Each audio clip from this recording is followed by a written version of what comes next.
Everyone, और अब हम शुरुआत करने वाले हैं अपने फर्स्ट चैप्टर की, जिसका नाम है flow charts and pseudo codes. अब ये जो चैप्टर है ये कम्प्लीटली ऑप्शनल है, यानी अगर स्कूल के अंदर, कॉलेज के अंदर हमने थोड़ा बहुत कोड करके देख रखा है और हमें पता है कि वेरिएबल्स जैसी चीज़ें कैसे काम करती हैं, इफ एल्स जैसी चीज़ें कैसे काम करती हैं, और हमें पता है कि ये जो पूरा का पूरा लॉजिक है इसको हम कोड में कैसे कन्वर्ट कर सकते हैं, तो हम इस चैप्टर को कम्प्लीटली स्किप कर सकते हैं। इस चैप्टर के अंदर हम कोई एक्चुअल कोडिंग नहीं करेंगे, बल्कि इस चैप्टर के अंदर हम एक माइंडसेट बनाना सीखेंगे कि कैसे रियल लाइफ की जो प्रॉब्लम्स होती हैं, जैसी प्रॉब्लम्स हम कोडिंग के अंदर सॉल्व करेंगे, उन प्रॉब्लम्स के सॉल्यूशंस हम कैसे अपने दिमाग से बना के सोच सकते हैं। हर प्रॉब्लम का एक सॉल्यूशन क्रिएट होता है, तो सॉल्यूशन को कैसे क्रिएट करना है, उसके क्या क्या लॉजिकल स्टेप्स होंगे, वो सब हम इस चैप्टर के अंदर सीख रहे होंगे। तो इस चैप्टर को करने के लिए हमें एक लैपटॉप की जरूरत नहीं है, क्योंकि हम कुछ कोड नहीं कर रहे होंगे, बल्कि हमें एक पेपर और एक पेन की जरूरत है। इस चैप्टर के अंदर हम बहुत सारे डायग्राम्स बनाएंगे, कुछ कुछ सॉल्यूशंस लिखकर देखेंगे, तो उनको बनाकर खुद से प्रैक्टिस जरूर करना है।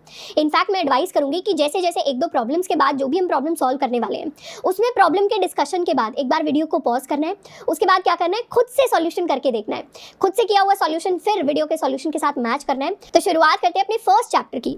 सबसे पहले बात करते हैं फ्लो चार्ट्स की। फ्लो चार्ट्स क्या होते हैं? फ्लो चार्ट्स होते हैं हमारे डायग्राम्स। ये डायग्राम्स होते हैं सॉल्यूशंस के। कौन से सॉल्यूशंस के? जो किसी प्रॉब्लम का सॉल्यूशन हम बनाएंगे, उसी सॉल्यूशन को हम एक डायग्राम की फॉर्म में रिप्रेजेंट करेंगे, जिस डायग्राम को हम कहते हैं फ्लो चार्ट। अब जब भी हम लॉजिकली किसी भी प्रॉब्लम का कोई भी सॉल्यूशन लिखते हैं, सॉल्यूशन को लिखने के लिए हम सबसे पहले क्या करते हैं, सबसे पहले हम उसे स्मॉल पार्ट्स के अंदर डिवाइड करेंगे। उसके बाद क्या करेंगे, उन पार्ट्स को हम लॉजिकली अरेंज करेंगे। कोई भी प्रॉब्लम होती है, उसका सॉल्यूशन लिखने के लिए सबसे पहले उसको छोटे छोटे टुकड़ों में हम बांट सकते हैं। उसके बाद उन टुकड़ों में से कौन सा काम हमें पहले करना है, कौन सा छोटा काम हमें बाद में करना है, वो होता है उनका लॉजिकल अरेंजमेंट। जैसे एक सैम्पल प्रॉब्लम क्या हो सकती है? एक सैम्पल प्रॉब्लम ये हो सकती है कि हमें टी बनानी है, यानी हमें चाय बनानी है। अब इसका लॉजिकल सॉल्यूशन क्या होगा? इसका लॉजिकल सॉल्यूशन ये होगा कि हमें सबसे पहले एक बाउल चाहिए जिसके अंदर हम पानी डाल सकें, यानी एक पतीला जिसके अंदर हमने पानी डाल लिया। उसके बाद हम क्या करेंगे, उसके बाद हम अपना गैस स्टोव ऑन करने वाले हैं। हमने अपनी गैस को ऑन कर लिया। उसके बाद हमने उस पतीले के अंदर क्या ऐड कर दिया, एक तो चीनी ऐड कर दी, चाय पत्ती ऐड कर दी, एंड उसके साथ साथ ऐड कर दिया हमने दूध। फिर हमने क्या किया, फिर हमने उसको बॉईल होने दिया, और जैसे ही वो फाइनली बॉईल हो गया, मतलब हमारा सॉल्यूशन कंप्लीट हो गया है। जैसे ही सॉल्यूशन कंप्लीट हो जाता है, हम उसके नीचे लिख देते हैं एग्जिट, और जैसे ही हमें सॉल्यूशन शुरू करना होता है उसके ऊपर हम लिख देते हैं स्टार्ट। तो ये हमने चाय बनाने का एक सॉल्यूशन निकाला है। सॉल्यूशन शुरू हो रहा है स्टार्ट के साथ। पहला स्टेप है कि हम बाउल ले रहे हैं, पतीला ले रहे हैं पानी के साथ। उसके बाद हमने गैस स्टोव के ऊपर उसको रख दिया और ऑन कर दिया गैस स्टोव को। उसके बाद उसमें हमने चीनी डाली, चाय पत्ती डाली, दूध डाला। उसके बाद हमने उसको बॉईल कर दिया, यानी कंप्लीटली उबाल दिया। जैसे ही चाय बन गई, हमने क्या किया, एग्जिट कर दिया। यहाँ पे एक और स्टेप डाल सकते हैं कि हम गैस स्टोव को ऑफ कर देंगे। तो ये जो एग्जांपल है, इसमें हमने देखा कि हर जो सॉल्यूशन है उसको हम छोटे पार्ट्स में डिवाइड कर सकते हैं, और फिर उन छोटे पार्ट्स को हम लॉजिकली अरेंज करते हैं, कौन सा ऊपर आएगा, कौन सा नीचे आएगा। जैसे ये जो बॉईल करने वाला पार्ट है, ये बॉईल करने से पहले, उबालने से पहले हमें गैस स्टोव को ऑन तो करना ही पड़ेगा। साथ के साथ हमें क्या करना पड़ेगा, उसमें मिल्क, टी लीव्स, शुगर, पानी, ये सब चीज़ें हमें डालनी पड़ेगी। उसके बाद ही हम फाइनली जो अपने इंग्रेडिएंट्स बने हैं बाउल के अंदर, उसको बॉईल कर सकते हैं। तो इस तरीके से हर प्रॉब्लम के अंदर एक लॉजिकल स्टेप होता है जिसको हमें फॉलो करना होता है, एंड तभी हमारी प्रॉब्लम एफिशिएंटली सॉल्व हो पाती है। अब इस सॉल्यूशन को तो हमने बहुत रैंडमली ऐसे दिखाया है, बट इसको दिखाने का एक प्रॉपर तरीका होता है, जो होते हैं हमारे फ्लो चार्ट्स। अब फ्लो चार्ट्स को बनाने से पहले उनके हमें कुछ कंपोनेंट्स के बारे में सीखना पड़ेगा। अब ये फ्लो चार्ट्स, ये डायग्राम्स क्या है, ये वैसे साइंस बुक जैसे मतलब एनिमल्स के या ट्रीज के डायग्राम नहीं है। इनके अंदर डायग्राम बनाने के लिए हम शेप्स का इस्तेमाल करेंगे। तो डिफरेंट डिफरेंट शेप्स के अलग अलग मीनिंग होते हैं फ्लो चार्ट्स के अंदर, एंड उन्हीं शेप्स को हम एक्सप्लोर कर रहे होंगे। सबसे पहली शेप जिसकी हम बात करेंगे वो है एक ओवल या अंडाकार शेप। इसके अंदर अगर हमने स्टार्ट लिख दिया, तो मतलब ये हमारा स्टार्टिंग पॉइंट हो जाएगा हमारे सॉल्यूशन का। ये जो कंपोनेंट्स हैं, ये सारे के सारे बिल्डिंग ब्लॉक्स हैं हमारे फ्लो चार्ट्स के लिए। और इस ओवल के अंदर अगर मैं स्टार्ट की जगह एग्जिट लिख दूं, तो ये बन जाएगा लास्ट पार्ट मेरे सॉल्यूशन का, मतलब यहाँ पर मेरा सॉल्यूशन खत्म हो जाता है। दूसरी शेप जिसकी हम बात करेंगे वो है पैरेललोग्राम। पैरेललोग्राम कुछ ऐसी शेप है जिसके अंदर हम अपने इनपुट आउटपुट के सीक्वेंसेस को लिखते हैं। इनपुट का अगर हमें कुछ करना है, मतलब कोई नंबर हमें रीड करना है, या आउटपुट हमें अगर कुछ करना है, हाई को प्रिंट करवाना है, हेलो को प्रिंट करवाना है, हेलो वर्ल्ड को प्रिंट करवाना है, इस तरीके के आउटपुट हमें दिखाने हैं, तो हम यूज़ करेंगे इस शेप का, विच इज़ अ पैरेललोग्राम। इसका एग्जाम्पल क्या हो सकता है, जैसे हमने चाय बनाने वाली प्रॉब्लम डिस्कस की, तो उसके अंदर जो हमने दूध लिया, जो हमने चीनी ली, जो हमने चाय पत्ती ली, या जो हमने पानी लिया, उसको हम क्या कह सकते हैं, उसको कह सकते हैं वो था हमारा इनपुट। इनपुट कैसे था कि कोई और मतलब यूज़र कंट्रोल कर सकता है, जिसके लिए हम चाय बनाने का सॉल्यूशन लिख लें कि उन्हें कितना पानी चाहिए, उन्हें कितनी चाय पत्ती चाहिए, उन्हें कितना दूध चाहिए। अगर बिल्कुल भी दूध नहीं चाहिए तो मतलब उन्हें ब्लैक टी चाहिए। तो वो पूरी जो क्वांटिटी है इन चीज़ों की उसको कंट्रोल कर सकते हैं, तो वो बताएंगे कितना यूज़ करना है, उसको हम कहेंगे इनपुट। एंड फाइनली जो टी तैयार हो जाएगी, इसको रेडी टी जो तैयार हो जाएगी, जो हम उनको दे देंगे वो होगा सॉल्यूशन का आउटपुट।